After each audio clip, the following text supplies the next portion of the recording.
Just so you know, Daft Monks is half talk show, half actual play campaign that features adult language and topics.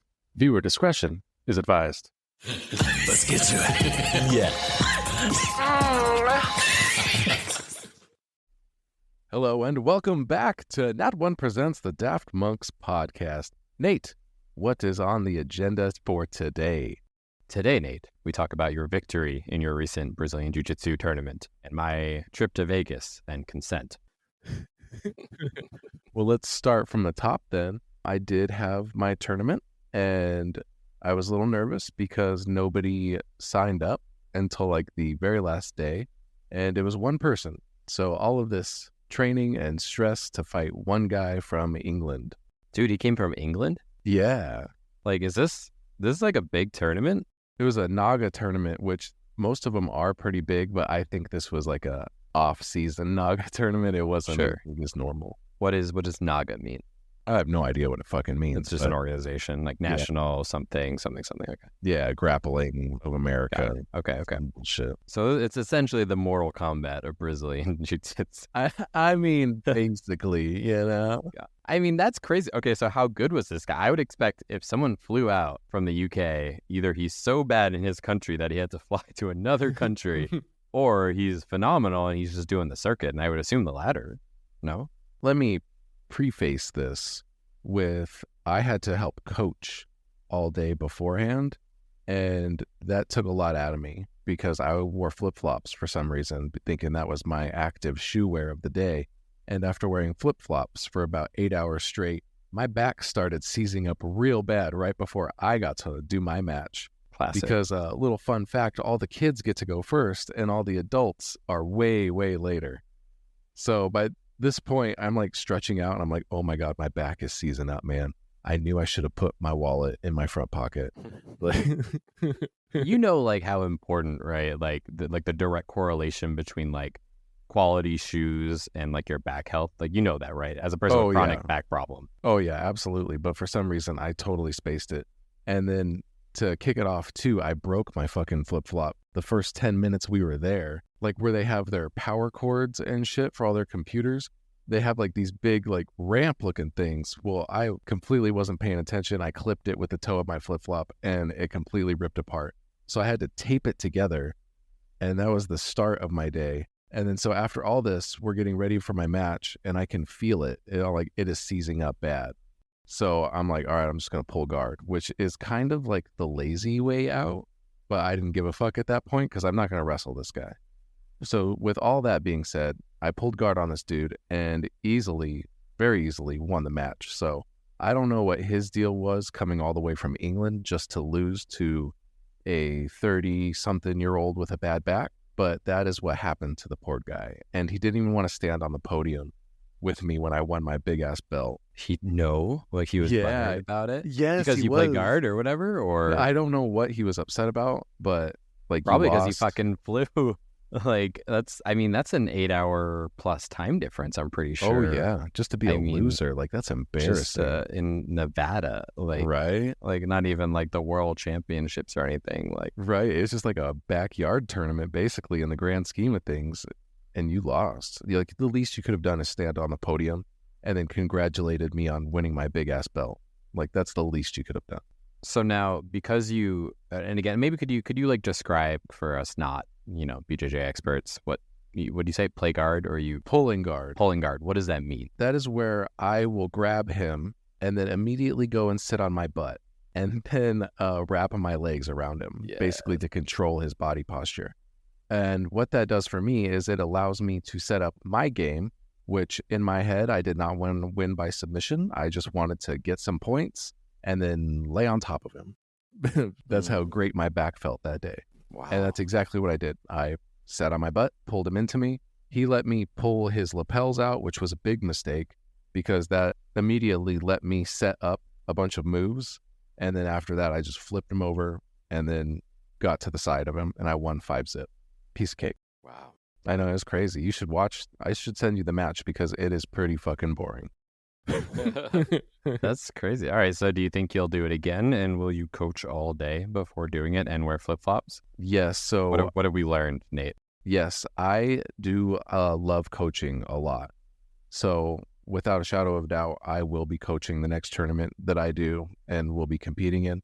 But I will be bringing better footwear for the coaching portion of said tournament. And then hopefully in between matches, I will be stretching and not have this problem. And as a last resort, probably steal some kind of painkiller from somebody. Yes. Hopefully a nice person in the audience. Wow. That's a lot. I'm just imagining you in like custom like Dr. Scholl's slippers in like the next That next session. Sounds really nice, actually. Honestly, the most impressive feat of this whole thing was that you somehow exploded your sandal by like rubbing it against one of those cable protector things. Yep. And funny thing, Nate, I knew after I broke that flip-flop that I was going to win, because my karma works in a way that if something bad happens to me, something good will happen shortly after. So when I won zone in high school wrestling, we were doing our warm-ups running around the mat, and I'm like trying to get in the zone. So I got my headphones on. I'm fucking trying to get serious about this, because the night previous, coach was going down the line of all the varsity wrestlers and giving them great words of advice and encouragement. And then he gets to me and he's like, "Oh, Stall Cup, we're not expecting much from you."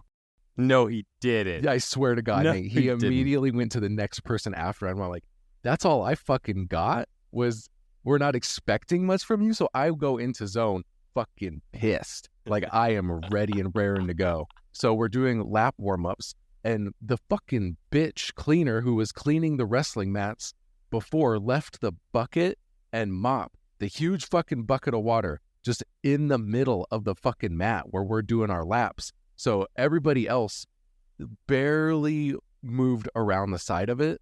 And because I was dicking around with my iPod at the time and my headphones, I didn't see it. And my whole right leg dumped into this bucket of fucking water all the way up to my knee. And that was when I knew that I was going to win zone, because something bad happened to me. You knew even at that early age. Oh yeah, that's how my karma works. Like, That's fascinating. I'm hoping one day that I get hit by a car in front of a gas station and I will immediately run inside and buy a lottery ticket. I can do that, or we can make that happen. You cut me in, I will I strike don't know you if with we my can vehicle. force it though. I don't know if we can force it. The Get in, man. karma queen might not like that. Lady Unluck. Yes. Amazing. She'd be like, Nate, "Oh, you trying to cheat the system, motherfucker?" Nate, I can like kind of relate to that story. So of course, like it's not as funny or as cool because you always have the good version of every story. But academically, I had a moment. So I was in advanced placement classes, like the ones where you basically study for a test the whole year. Mhm. And then if you pass the test, you get college credit for that. That usually it's like a required course you would have to take, like a writing composition. You have to take college unless you pass like an AP exam. Oh, okay, yeah. So it was English literature, and I had a teacher who would write everybody like motivational cards before the test. And it was like the same kind of thing of like, you want that feedback from like, your mentor or whatever. And I remember I got my card, and I you know me, I can't like quote things. So even like the best memories, I don't know verbatim, but it was something along the lines of, "I think you're going to pass." And everybody else had these like really nice like things. And mine was like, it might have not even been, "I think." It was like, "You'll probably be able to do this," or something. And I was just like, what the fuck? Like, I was like, oh my God, Mr. Morgan and the English literature. I did pass, just so you Right. know. So In his face. in his face. In his fucking face. Yeah. And I think back then, I mean, we're old as shit, Nate, so they probably changed the system. But AP used to be graded out of 1 out of 5. And like a 3 was passing. A 5 was like, of course, you're fucking a A genius. superstar, yeah. And then I got a 4, so that's like better. Like not only did I Ooh. pass, but I passed like well. Yeah. So anyway, I just Do you think these people can just read us, Nate? Like, they're like, like "Oh, they know that's what we need, actually. Yes, He's like, they want to say yes. something nice, but they're like, I need to shit on this person. yes, like that is what I know this person, what will fuel them to be the best that they can be is by shitting on them." I think the universe definitely knows that because, Mhm. like you said, like before a lot of like the best moments in life I've had or something, or like periods of prosperity has usually been like a real fucking shitty, horrible experience before that. So It's always darkest before the dawn. yeah, So they exactly. say. Exactly. Well, Nate, not quite as exciting, but I got to see you recently I thought it was exciting. It was exciting. Listeners, Nate moved, can we say a year and a half ago? It's almost 2 years in February. Yeah, 2 years in February, Nate moved. So we used to record in person. And since Nate moved, I had not. Oh, no, I had seen you in person when you came out to the convention. Yes, and you actually came out for Wild Wild West Con, which I still to this day attribute to the podcast stopping for a long period of time after Wild Wild West Con. It could have been. That one did. Anywho, no, I make my frequent trips out to Vegas, being the hotshot that I am, apparently. Just kidding. But I keep getting free rooms, and friends want to use that to go to Vegas. So I'm like, okay. This last trip, actually, I got the free room, and then my friend paid for my plane ticket. So it was just That's a kind of win-win. like, okay, like, yeah, of course I'll go. So like literally just pay for some meals and shit. Like, all right. So I did that, Nate. And yeah, I hit you up and you came out, and we had a wonderful time watching. And I'm okay sharing this because it was a friend of my friend. So not a direct like peer of mine, but basically my friend brought his friend, who's like a 40-some-year-old gentleman going through a divorce. And of course, my heart felt for him. But if any of our listeners have ever experienced like someone who goes through a divorce, there's these very common, and Nate, I've been through a divorce before, so I can even say I've been through it as well. There's these distinct phases, right? So like you get out of the relationship and you're like, wow, I'm a piece of shit. My life is ruined. Then you kind of proceed into, well, it's not ruined. I'm just unlovable and I've been out of the game for so long and nobody will ever want to be with me. Then you start building confidence, and then you get cocky, and then you start making bad decisions. And then eventually you level back out to like who you are as a person, and eventually you rebound into meeting somebody that you actually jive with and whatever, maybe, if you're lucky. Tale as old as time, really. Tale as old as time, Nate. Well, usually that experience, those different stages occur throughout many months. I'd say like 6 to 9 months, like those different stages occur. But this gentleman seemed to have squished all phases simultaneously into the exact same time period. So he was both unconfident and very confident, flirting with cougars, and also like he brought these bungees, which is kind of like a Speedo, essentially. He got the Speedo, which was supposed to be a joke, but then he kept wearing it to the pool. Then he's like, I'm not confident. But then he would take it off and just start dancing in the Venetian pool like he was raving, but not in the water and just like alone. And I just remember, Nate, I looked over at you and you made eye contact with me. And it's very hard for Nate to not say something that's on his mind, in my opinion. Like you were surprisingly polite to this person that you did not know, but you would have roasted the fuck if you did not know that person, or it wasn't like a friend of my friend. You would have absolutely annihilated this person. Oh, for sure. I held my tongue a lot. I was trying to be on my best behavior. Absolutely. It was a little sad, to be honest. But I mean, he's a cool guy. And again, like I said, he's experiencing phases that everybody experiences through a divorce, but just all at once. So it was really just like a lot. He's a cool guy, but it was quite a bit. And definitely there was times where I'm like, I'm just going to go walk the strip to refresh myself. But it was a cool time. Nate, I'm basically royalty now. I hit the elite status, the Venetian, which is... Like, how big of a deal is that? Like, I don't even know anybody else that has that. Okay, so there's 4 tiers. There's the one, like, so you enter and you're on the base level tier. The next one is like, you just got to get 1,000 points. So that just means you have to gamble for a couple hours and not lose immediately, etc., or just gamble really high amounts of money.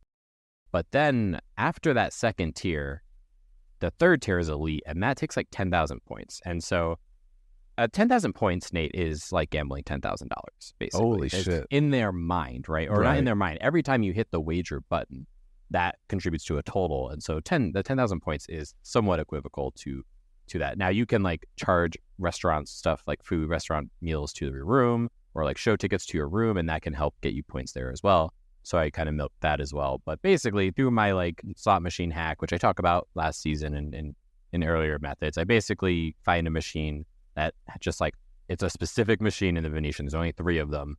Oh, and there were some aunties who were just, I know I have like a legit strategy because there were these old Asian women that were just hovering, like they literally would travel in a pack and get on all 3 of the machines, and I just have to wait. And if one got up, they would like switch spots. They even yelled at my friend when we like went to use it. But if I went to the bathroom on my machine, they would take it. So that's how I know. That's how I know, Nate, I hit the gold mine. But basically, it's a machine that if you play it on max bet, it's the bonus game a ton. So yes, you can or eventually will lose your money, but like really slowly. So it's like, do I usually net profit anything? No, but I just keep like spinning it and spinning it and spinning it, and I'm just racking up points. So they think I've gambled like $10,000. And what has actually happened, I have now been 3 times this year, and each time I gambled around $500. Now, sometimes my husband, you gambled on my card too. So, oh yeah, double dipping. I've maybe spent like $1,500 to $2,000 of like gambling, and I probably racked up like 10,000 points. Dang. So, you know, whatever, like in one way or another, like maybe they think that's worthwhile. For me, the rooms are like usually the rooms are like $400 to $500 a night. Oh, so yeah, they're expensive. If they keep giving me 4 and 5 nights of free rooms, I think that more than makes up for the $1,500 I've gambled over the multiple trips. So anyway, Nate, I am elite status. That gives me a bunch of really lame benefits like free valet parking, even though I fly there. And it's really hard to find the valet parking at the Venetian, FYI. I tried to do a nice thing, listeners, where when Nate came, I'm like, Nate, just like, I'll try to meet you out there, but if I don't, just like give my last name and room number, just valet it and charge it to my room, and then I could maybe get a comp or whatever, I'll pay it, whatever, and that way you don't have to like go get the parking lot and then find me in the casino. But naturally, Nate, you had like a 50-50 shot of which lane to pull into, and I guess somehow you got bamboozled into going to the garage. Like, I follow directions so good to a fault, Nate. Like, if there is any leeway in said directions, then I'm completely lost. Like, I can follow directions step 1 through 10. I will do every single step. But if you get iffy on me around step 9 and 10, I'm out. I'm done. I'm lost. I don't know where to go. So the sign pulling into the Venetian says valet/self-park. So I follow these signs, and there's 4 of them in a row. And by the time I get to the 5th sign, it no longer says valet anymore. It just says self-park. So at that point, I went too far. So I'm just going to fucking self-park. And I brought my fucking truck. So it was a real nuisance getting into this parking garage, and it ended up costing me $23 fucking dollars. Like, who is charging $10 an hour You for were there parking? 2 hours. Yeah. Who's charging this? When I could possibly be going into your casino to spend more money, you're going to bend me over and fucking take another $23 from me on my way out just to fucking park there? It's outrageous, really. One of them, someone in my party ordered, what do you call like a drink that's just like it's like a water at a bar, but it's a nice water. They have like a term for it. Do you know what I'm talking about? Like a seltzer? A No, spritzer? there's like another. All right.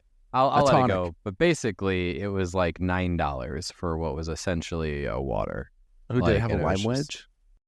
Probably, maybe. I don't even know. Probably not. So you'd be surprised. Well, you wouldn't be surprised what they rate. Yeah, that's Vegas. Yeah. Vegas, baby. $9 anyway, waters. Yeah, I'll be back. Oh, yeah, and I'll come see you again. It'll be great.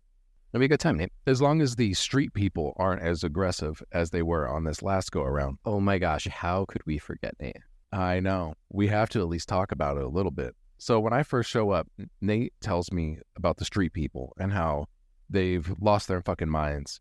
And they are so aggressive now, they will handcuff you in the middle of the street to try to get you to take pictures of these very risque clothed women. They're not clothed at all. They're practically naked. If I may, And- Nate, let me jump in. Yeah, so you they're jump in. kind of like Sith lords. They travel in pairs of 2, Nate.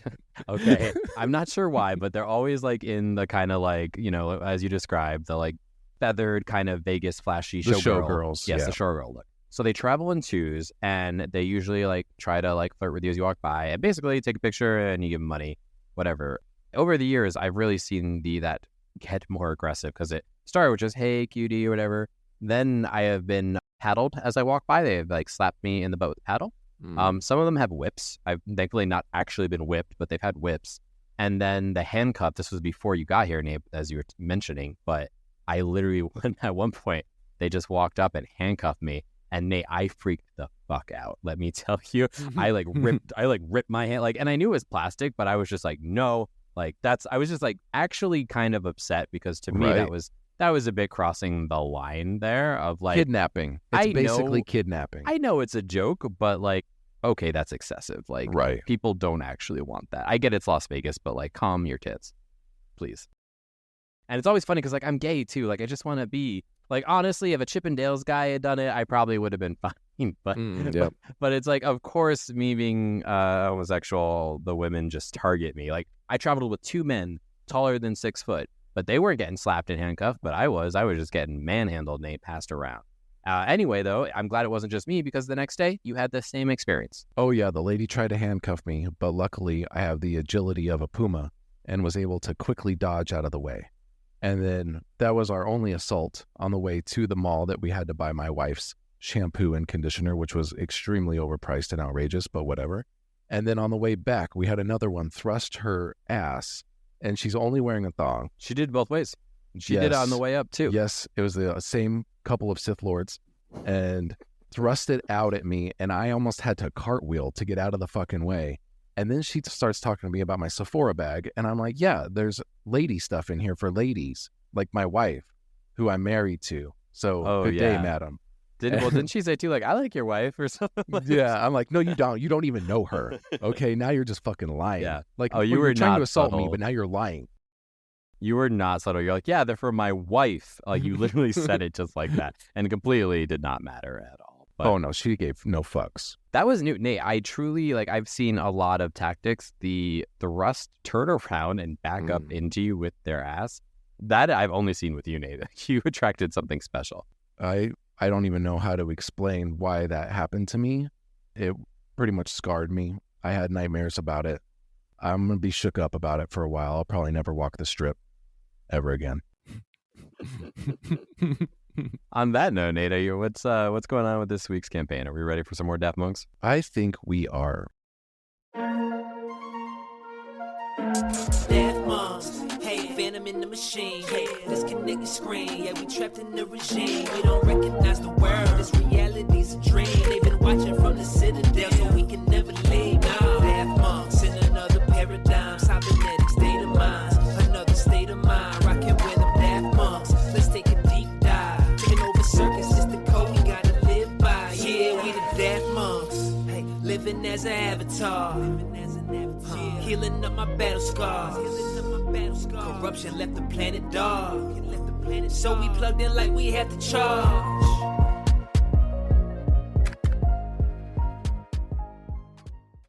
Last time on Daft Monks. Starting to come together. There's a nail tech facility and something going on. But before that, two of my suspects.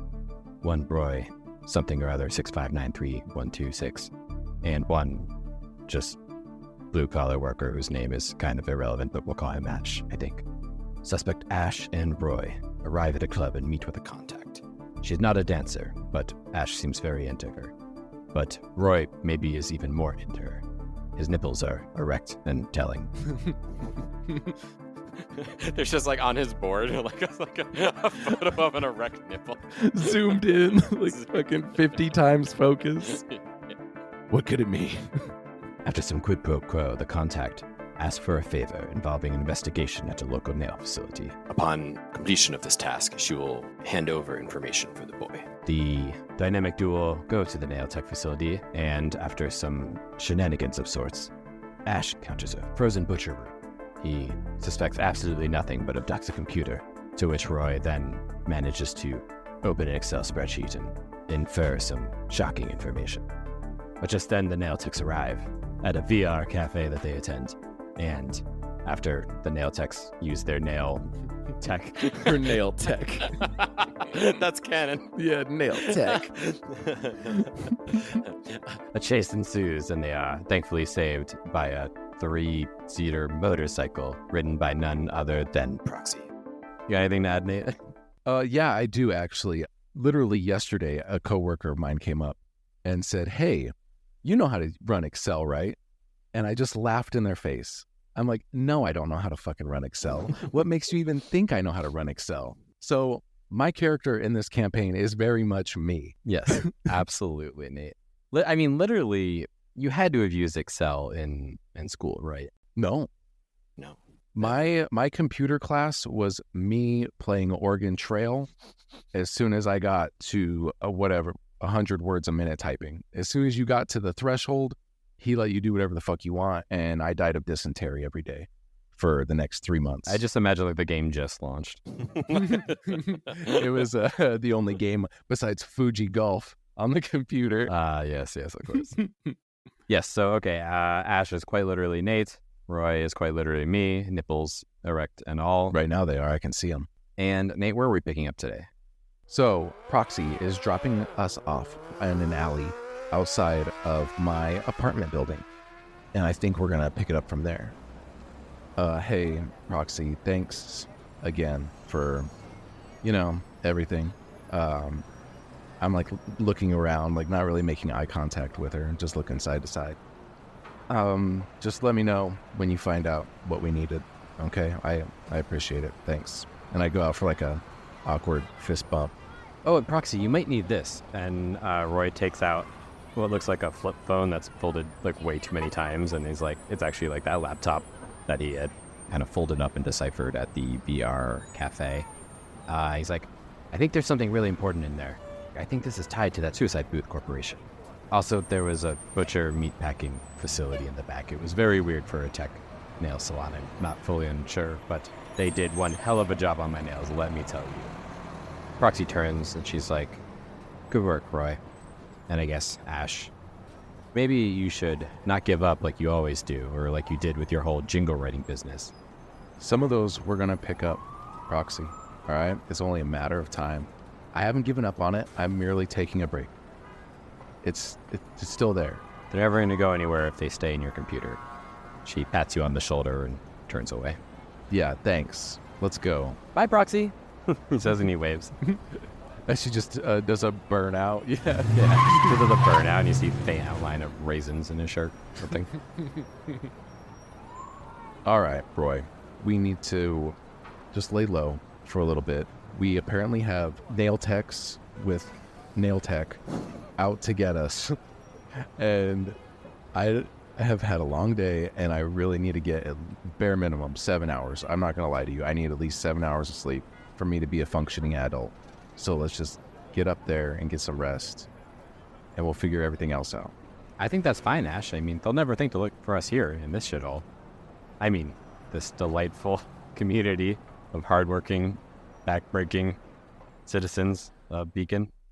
He's like looking around. He's like speaking louder and like making eye contact with like your neighbors. We look over and there's like 5 homeless people like by a barrel fire just getting warm. It's not even fucking cold outside, but they're just doing it just because. All right, so we go inside. As edited out of a previous episode, we actually talked about how Ash lives on the top floor of his apartment complex and at the end of the hallway. So it is, and the elevator is always broken. Yes. So, of course, it takes a significant amount of time for both of them to get up the stairs. Ash has no problem with it. Roy, of course, is like a sweaty mess by the time they get to your apartment. And we get to the door. Ooh, I should have bought you some waters before we came up here. But there's balls in the fridge if you want. The big bowls? Yeah, the big balls. Ooh, yeah. I'm getting addicted to those. Are those addictive? No. This is where we do like a cut over to the can and it zooms in. It's like, warning, highly addictive. List of ingredients, methamphetamines. Amazing. So we open the door, and can you describe like what you see in your room? So immediately we open up my little studio apartment. The door pushes open, and it looks like a tornado has gone through here. The couch cushions have been piled on top of each other in what looks like a makeshift fort.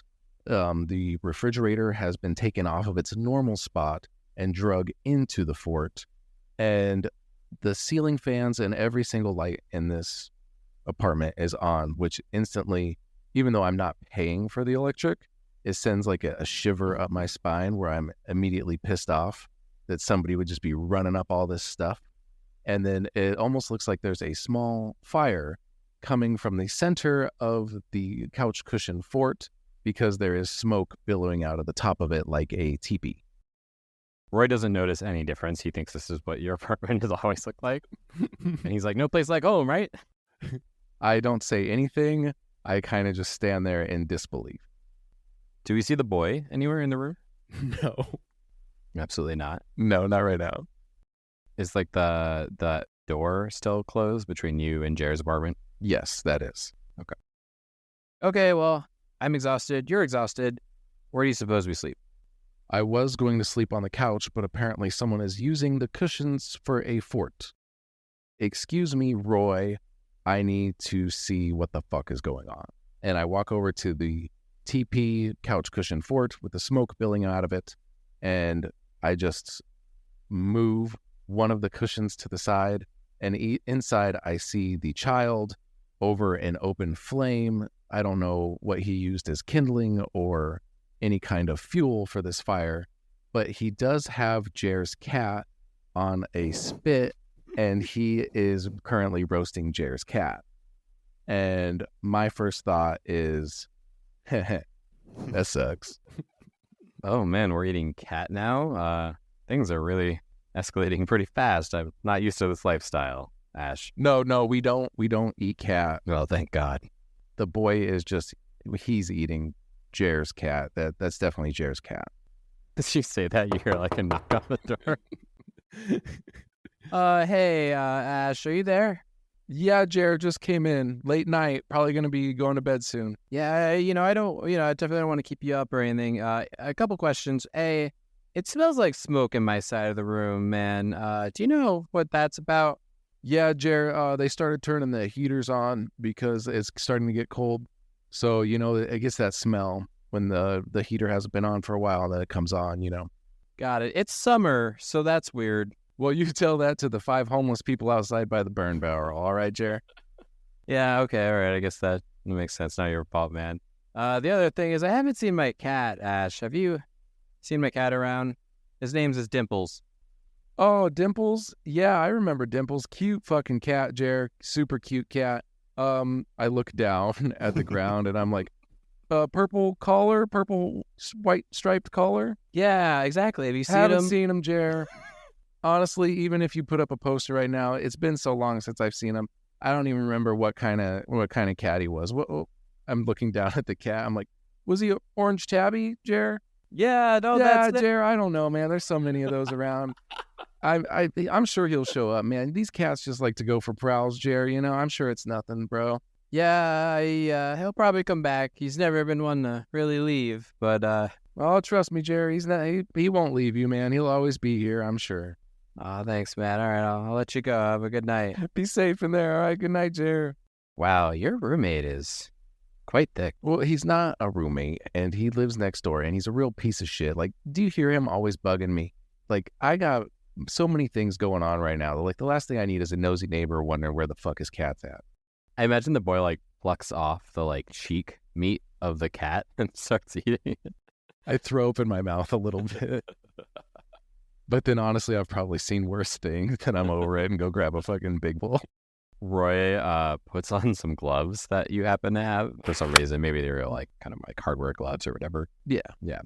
He delicately picks up the cat and throws it into the garbage disposal, and you hear the buzzsaws and then the fire extinguishers from last episode. He's like, "Well, I took care of that. We won't be finding any cat around here." I think you're getting used to this lifestyle there. Oh, thanks, man. I think we make a good team. I can't believe we got out of that nail tech situation. I know. Dude, wasn't that crazy when they were climbing on the walls like that? I almost pissed myself. It's not surprising. I mean, look at the job they did. And Nate, give me an odd or even roll. Odd. Well, you notice in my circuitry designs on my nails, one of my fingers blinks. Is that normal for your I've never done my nails before. Oh, it's cool. You should really try it. No, it's not for me. But I'm not judging anybody who does, but it's definitely not for me. But is it normal for it to be blinking like that, your middle finger? Oh, yeah, it gets real. I mean, look at they literally grew out long adamantium nails that they then climbed the wall with. I mean, it's not unusual to see lights and LED lights included in your nail design. I don't know if I trust it. What do you mean trust it? What if it's I'm going out on a limb here, and anytime I see a flashing light anywhere, it's usually some kind of tracking beacon or a recording device or something like that. I do spend a lot of time on the conspiracy theory forums, so I think I know what I'm talking about. Roy is standing, so behind Roy is the window open out to your apartment. And he's standing facing you, and he's that is the most ridiculous thing. And in the background, you see a nail tech climb, Spider-Man climbing the wall with her nails. And you're holy shit. He like turns around and sees that. He's like, "Oh my god, dude, take it off. Take it off. Do you have some nail polish remover?" Just break it off and throw it in the fucking garbage disposal. No, they painted it on. I don't. Oh Jesus!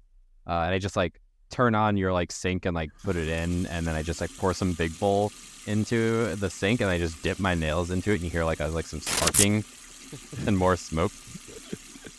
I'm like, okay, did it stop blinking? I like take my hands out. I think we're good. Oh my god! I immediately go to the window and start pulling back the curtain. Like, they don't need to be looking in here. And what the fuck have you been doing all day? And I start looking at the little boy. Yeah, I'm talking to you. What have you been doing? You thrashed my fucking place. You ate Jer's cat. What have you been doing? He looks like very like dewy-eyed at you. Just like really big, wide, like almost like anime eyes. Like they seem a little actually oversized for like a human. And he just stares at you. Well, how can you yell at a face like that? Yeah. You know what, Roy, you're right. I can't be mad at that face. Come on, let's fix the couch and I'll tuck you in. We're going to bed, bro. You're talking to me or the boy? The boy. We're not going to bed. Yeah, no, of course. Don't. And as you like put the cushions back in the fort was when it was your toaster. Motherfucker. It's the only nice thing that I haven't stole from Jer. I look inside, it's got a bunch of shit in there. It's like unusable now. Like I didn't even know I had crayons in here. Where did you find crayons to put them in the toaster? I'm never getting that out. This toaster's unusable now. Despite saying it's unusable, you plug it back into the wall, and I'm gonna say you don't notice that like when you like plug it in, you see like things like light up inside and around the toaster, and then like you see like glyphs around the outlet that like expand out and then fade. He's like solving some kind of deep mystery for me. I would be too pissed to notice any of that, and more worried about my toaster.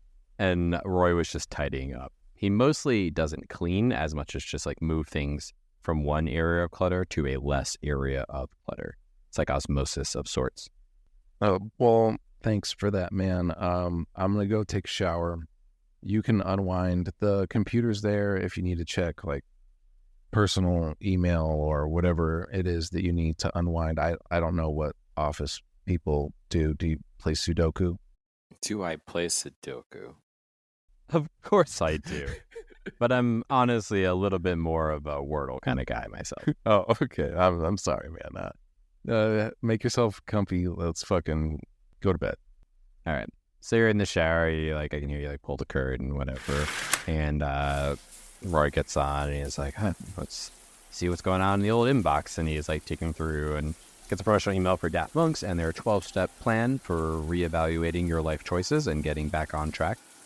And then he sees in the spam folder like a one, and he clicks on the spam folder and he sees an email from an address he doesn't recognize, and it says, "Roy, it's Cheryl.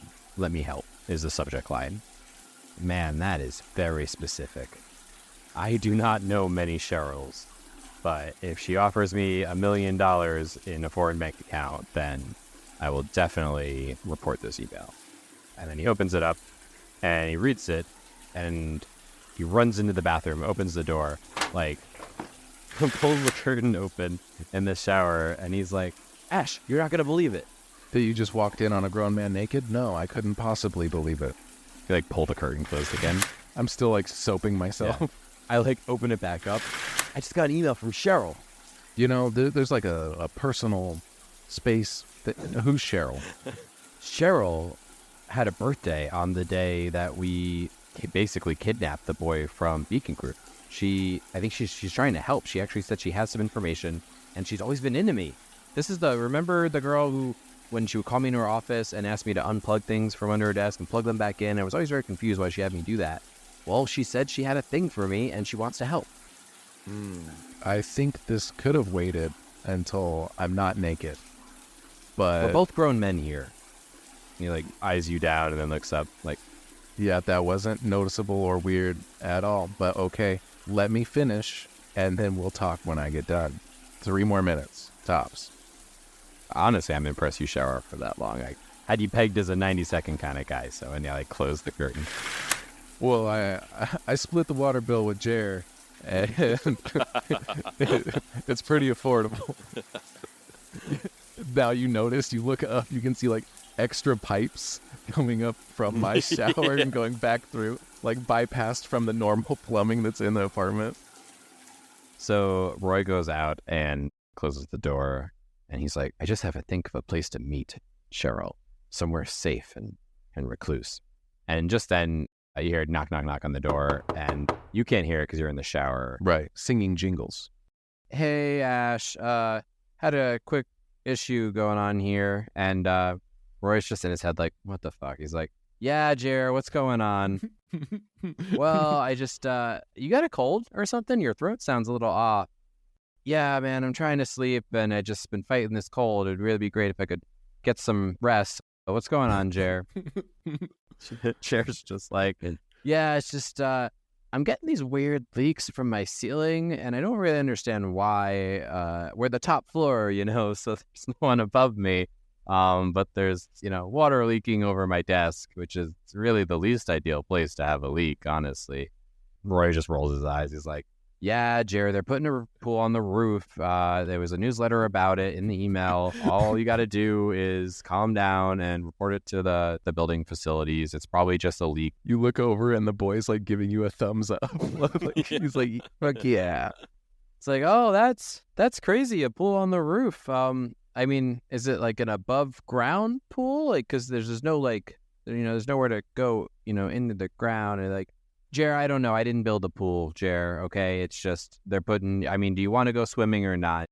I guess that would be pretty cool. And so, all right, I'll figure it out, man. Thanks, Ash. I'm like, yeah, whatever. Good night. All right. And then I am out of the shower and in my Jimmy Jams at this time now. I'm like, were you just talking to Jer? Yeah, he had some like weird leak going on. I'm guessing probably related to the fact that you're stealing his water. But I told him they're building a pool on the roof. I don't say anything. I just give you like a nod of approval and a smile like, all right, yeah. All right, Jim Jams, we need a secret place we can meet up with Cheryl, a safe place, a private place. Oh, man. I mean, I hate to be cliche about this, and I've seen a lot of movies, but we could meet out by the docks. The docks, the Beacon City docks. Once a beautiful, pristine lake, now filled with pollution and just disgusting trash and waste. Yeah, let's do it. Yeah, I go for walks there. Sometimes it's kind of relaxing. Nobody else goes out there, especially after the mutants started crawling from the shore. And then there's that whole like big fence that they had to put up to stop them. And I imagine every year Beacon Group does a community day where everybody like cleans up like the lake or the bay. And then after everybody leaves, the truck backs up to the docks and just dumps everything right back into the water. He's like, yes, that place is just quite disgusting enough and repulsive to keep everyday pedestrians away. Oh, perfect. You got like a time frame in mind? Because if that nail tech is out there still climbing around, we should lay low at least till the morning or tomorrow night, I don't want her scurrying all about me.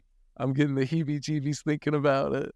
I'm going to leave it open to Cheryl. She's got to act natural, she said, and still like go to work and all that stuff. So we'll go ahead and... Oh, I imagine, by the way, we haven't talked about this. I imagine like weekends isn't a thing in the future. Sure. You actually work every day, and it's just like you have like shorter shifts or something. Like they made it instead of like an 8-hour workday, it's 7, but you work every day. Right. And that somehow worked out. So she, even if it's on like the weekend today, they have to go after work. Oh, yeah, and you're expected to do overtime. Like, it's not even that big of a deal. Yeah.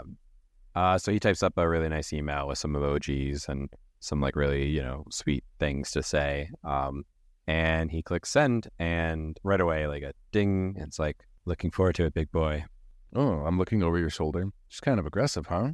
Like, that was a pretty quick response. I've never got a response that quick from a lady or anybody, really. No, that's because you don't know how to use technology. That's true. I mean, face it, you wouldn't know how to open your inbox if it, literally was a box with mail inside of it. You switch over to my email and there's like 5,000 emails in there. I'm like, how'd you get in there?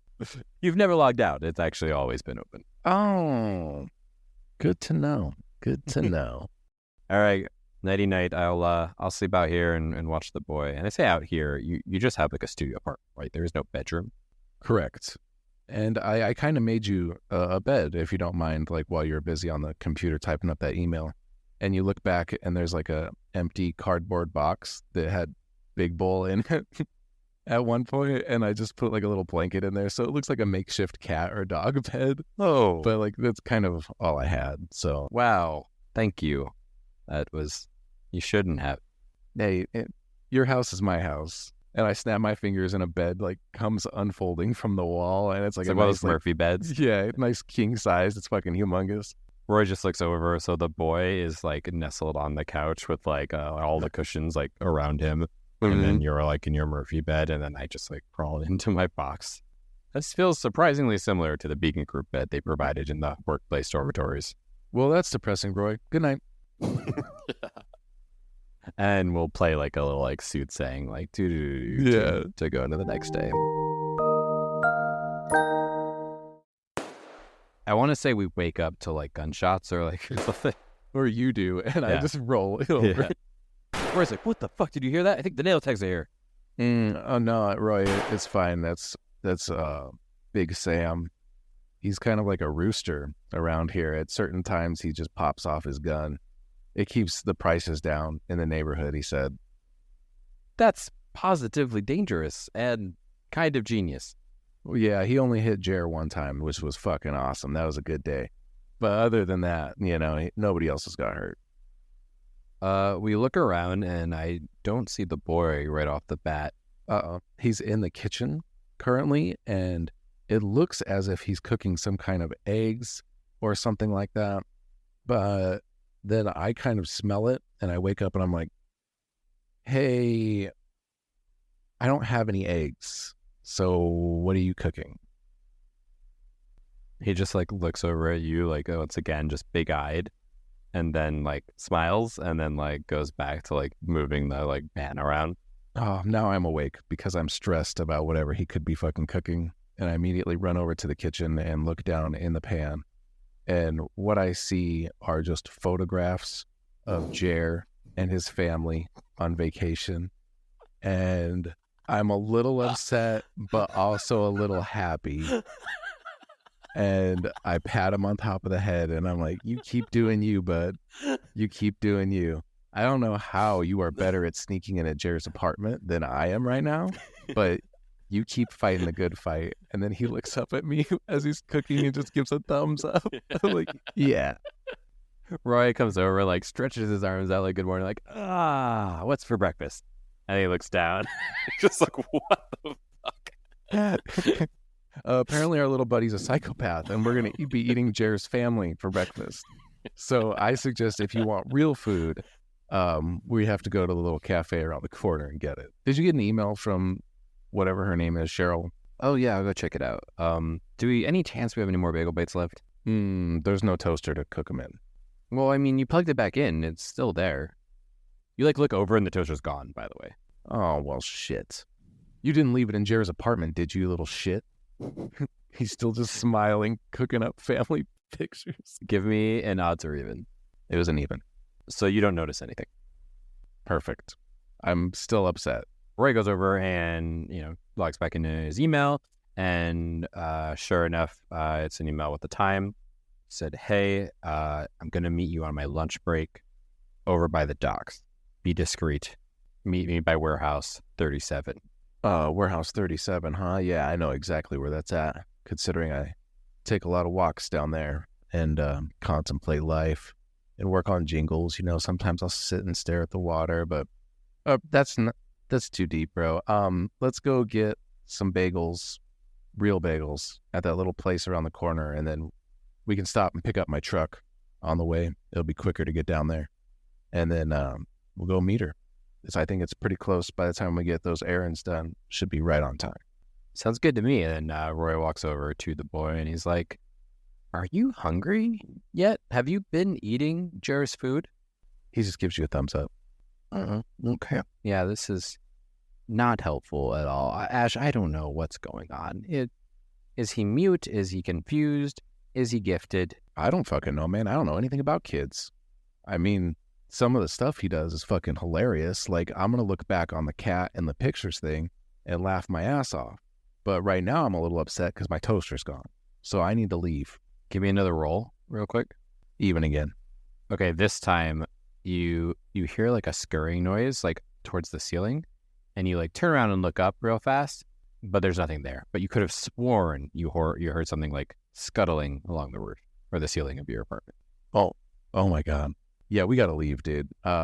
Boy, watch the place. Fuck with Jer. I got the heebie-jeebies right now because all that's running through my mind are nail techs climbing on ceilings. And I'm fucking a little bit nervous, but I have no problem leaving the boy behind. So Roy, let's get going, all right? And I'm like constantly looking over my shoulder and double checking every like corner of the ceiling of the apartment. And we do that, and we head outside, and you hear the door click. And right after that happened, the boy like looks over towards like the bathroom, and like around the corner, you see like, or not you see, but the boy sees like the toaster, but it has now like fucking like legs, like mechanical legs, and it's like glowing red on the inside. And the boy just like smiles and gives it a thumbs up. Thumbs up. And it just cuts away. That's terrifying.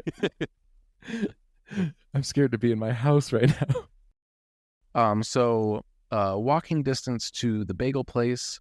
Well, Ash's walking distance. And then another little jaunt, I'm going to say like block-wise, if we're in a city, probably like 5 blocks from the bagel place to the truck repair shop. Yeah, so we walk over, we get the bagels. Nothing uneventful happens. There is some Sith Lord-looking women kind of heckling you as you walk by, catcalling, as it were. Reverse catcalling, reverse chivalry, as it were. Yes. Left out that story. Yeah, sure did. And we start heading to the shop. Yeah, don't worry about those people. They're nothing but trouble. Like, all they want to do is get your attention, and next thing you know, they're going to try to steal from you. I heard one time they straight stole a dude's chip implant that worked for a corp and just chopped off his fucking hand. So just don't get caught. That's all I'm saying. Wow, that seems really extreme. Do you think Proxy's like that? Oh, absolutely not. She's an angel. Wow. I've never heard you say anything nice about women in general. Well, she's not standing right here. If she was here, I'd say something different, but I got to keep my rep up, you know? Yeah, what's that about, man? I mean, I get you guys used to be in a relationship, but there's still some sexual chemistry there that I just can't put my finger on. Well, look at that. We're here at the shop. Put a pin in it.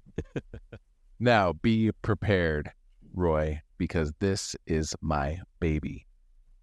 It's in the shop because I got into a little bit of a fender bender. People don't know how to drive in this fucking town. And the potholes, don't get me started on the potholes, but this is my pride and joy. If you thought my apartment was nice, I didn't. you wait. Oh.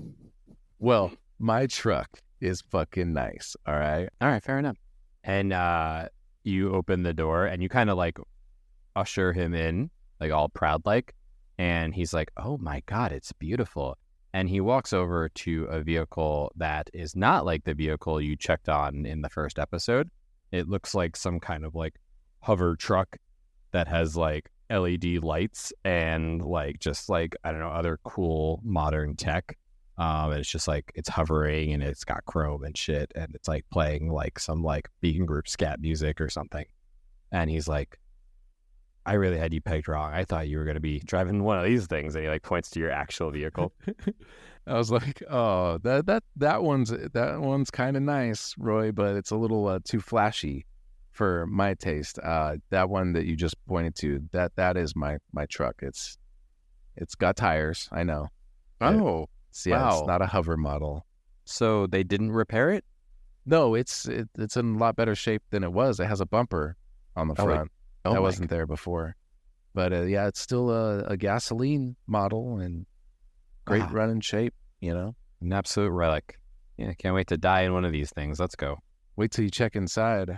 It still has the cassette player. Yeah, it still smells like the 1900s too. So as we get in, I get comfy, cozy in my seat, double check my wallet in the front pocket, get dialed in, adjust my mirror. All right, you ready? Let's roll. All right, so we take off, and Roy is just like has the window down, and it's just like kind of like dejectedly staring out of the window, wishing he was in the cool truck. And you guys are on your way to the docks.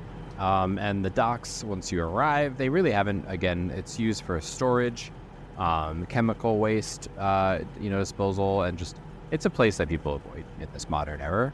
We get there, and it just looks like a labyrinth of warehouses. Like, you can't even see the water. And I'm like, this is the docks? Yeah, this is the docks. It's not bad, right? Like, where's the water? Oh, the water, you got to go out quite a ways to get to the water. Like, this is like the docks, like when they still used the water, but now like the water's not really used, and it's kind of receding back into itself. Yeah, I'm receding back into myself right now too. Jesus. I reach behind the seat, and like in the back pouch of the seat, I pull out some binoculars, and I'm like, look out in the distance. You can see the little shimmer of water out there. No, I just see some moss on a rock. Yeah, that's the water. Oh. Yeah, it's great. It's really majestic out here. Okay, well, I guess this is a great place to meet Cheryl. She said she's in warehouse 57. Do you know how to navigate these buildings at all? Oh yeah, I come down here a lot. I'll take you right to it. And we get lost. And I drive around for a little bit more. So you guys are like, Roy begins to get impatient. He's like, no, I think it's just gridded, like 1, 2, 3, and then like up a row and stuff. Like, just go right, and you don't like being told what you're like to do, so you're like fighting back a little bit. And then like as you guys are like arguing, you just hear like a thud, like a slam in like the front of the vehicle. What the fuck was that? Immediately slam on the brakes. I get out, and I don't even check what I hit. I just check the damage to my truck. What is it? It's a fucking fender bender, dude. It's put a dent right in my fucking bumper again. This is fucking the shit that I gotta deal with. No, not how is your vehicle. Like, what did you hit? And then Roy gets out, and he gasps like really gross. He's like, oh! And he looks down, and it's Cheryl. Oh, shit, Roy. That sucks, bro. But do you think she has insurance? Sure, are you okay? And you hear some like coughing, like, and I'm like, oh my God, she's all right, and she's gonna be okay. And Roy like comes down like, Cheryl, I'm so sorry this happened to you. And he like rolls her forward, like, or onto, she was either on her side or on her stomach, and like curled into like a fetal position.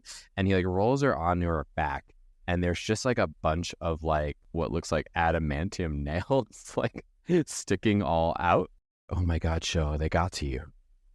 And she's like, Roy, you were the only person who didn't come to my birthday. And Roy's like, oh, well, that's because I was told I wasn't invited, and then Greg was going to be there, and I'm sorry, were you here to help me? And she's like, Take this. And she goes to like hand like a piece of paper. Just as that happens, a bullet like shoots directly through the paper, and like the paper like rips in half and then like blows into the wind. And then we like, holy shit, what the fuck was that? And we look up. In the distance, we see a large 7-foot tall woman, very burly built. Imagine the movie Kick-Ass, the Russian dame that I believe was in the second one. Eye patch over one eye, but she also has this weird, I don't know if you watch One Piece, but the one captain with the big metal jaw, but this one's made of gold, so just a golden jaw implant. And then she has like basically a big O like sniper rifle that she is just holding casually like it's nothing, even though it's a very heavy weapon. And she just throws it over her shoulder and like poses off in the distance. What the actual fuck? And then you start to like, they start shooting again. It's like, oh God, get in the car, get in the car. And Save Roy, the truck! Save the truck! I imagine like you get in and you just immediately hit the gas, and Cheryl is still in the same spot. you just drive over her body, who I think was still alive at the moment. Roy, you don't think those knives in her face could puncture my tires, do you? I don't know what, dude, but we gotta get the fuck out of here. Cheryl's on her own at this point. I look back in the mirror and she's still like reaching up for help. But then the large assassin jumps down from the high just place. like on top of her. The hero like, landing on top of her, like, oh no, Roy, it's okay, man. I think she's dead, dude. It's fine. She went out peacefully, bro. And then I'm like trying to steer through this. I'm like, you know who that fucking was? I can't fucking believe it. It's fucking a big deal bounty hunter. It's fucking Midas Underbite. who the fuck? That is the dumbest name I've ever heard. Well, originally her name was Goldjaw, but then somebody made fun of it and then she killed him. So it's fucking Midas Underbite, bro. She catches every person she's ever been after. I read it on all the forums. Well, that's a problem, Ash, because that means she's gonna catch us. So can you fucking stop driving in the straight line? And just then you hear like a noise and like something landed on top of the car. I immediately just start screaming. I'm like, ah! Ah! I'm swerving all over the place. You know how like electric can openers like connect to the top and then like cut in a circle around? Yes. That starts to happen to the top of your vehicle. Like just something is just like sawing around and then it just like finishes and then like comes to an abrupt stop and then Midas Underbite rips up the top and just looks down. She's a fucking Borg, man. She's a Borg. I immediately slam on the brakes. I'm like, my truck. As you slam on the brakes, it kind of throws her a little bit forward, but she like starts to tumble towards the front of the like hood. But then she like grabs on, like sticks her hand through the windshield and grabs onto the dash, and then she like looks up at you. I imagine us doing that thing in the 80s movies where we're screaming, looking at her, and then we look at each other, still screaming, and then we go back to looking at her, still screaming. I immediately throw it in reverse and just start backing up. Ash, this isn't gonna work. We need to get into traffic, Roy. Okay, hold on. And I like flip up out of the docks and I'm fucking gunning it as fast as this piece of shit truck can go. But it's the only thing that I love in my life. So I'm still like taking care of my baby. And then we flip out into the traffic and I'm cutting off in front of cars and shit, running through red lights. She immediately like takes her other, so one hand is holding on the dash, but she takes her other hand and kind of like presses like a button in like the middle of her palm, and the like arm changes into like a giant fucking like sledgehammer. Ooh, yeah. But then it like shoots out into the back, and like we just like lunge, like we both move to the side, and it shoots through the back, like through your back windshield, and then hits some like random person in the. All right, after this point, I am pissed. I'm no longer screaming. I immediately move my left foot over to the accelerator, and I take my right foot up, and I hike back in my seat, and I just start kicking her in her fucking golden jaw. And I'm like, you fucking bitch! Meanwhile, we're still swerving and going all over the place. I don't know what you're doing at this point, but I'm worried about my truck and kicking this lady in the face. Nate, what else would you say you have just like on the floor in your truck? Ooh, all kinds of stuff. So I use it for work purposes. So there are probably some tools, some extra clothes, some workout gear, a lot like the best dad in the world, over the top, Sylvester Stallone. I have a little bit of weights and stuff that I use, and I spend a lot of time in my truck. There's also a bunch of empty cans of Big Bull. So I like open your tool, Roy opens your toolbox and just starts taking tools and like flinging them at her face, and a lot of them miss, but some of them just hit her like jaw and just bounce off. And then he like starts to run out of tools, so he like bunches up your gym clothes and throws it, and it just like curls, it kind of like spreads out in the wind and covers her face, and then you just hear like "Wah," and she can't see, so now she's like shooting projectiles but at like random directions, and it's just like shooting into like the road, like nearby buildings, like almost like at her head. Immediately in my mind, I don't say anything out loud, but I'm thinking, damn it, Roy, I had to pay for all of those tools, bro. And then I slam on the brakes again, and then now we are in a tunnel section, and then the lights start flickering very oddly. Obviously, Midas Underbite doesn't see what's going on, but we notice it, and I'm like, oh shit, Roy, I think they're fucking closing down the tunnel, man. I don't know why they would do it at this time of day. I'm looking down at my watch and shit. Well, whatever, we're fucking going for it, and I gun it back again through the tunnel. And then these lights are flashing, and then now lights are coming down from the ceiling, fucking big red flashing lights. A voice comes over like an intercom system inside the tunnel. Warning, warning, please evacuate the tunnel. Emergency purger procedure, please evacuate. I'm like, oh, fuck, man, I don't know if we're going to make it through in time. We need to go faster. And I just start throwing like your toolbox and anything heavy outside. That's not how this works. We're not in a ship, man. I'm like, hold on. And then I start kicking Midas Underbite again in the face a couple more times. I like crawl on like to your lap and then like into like the floor on your side. He's like, it's got to be somewhere.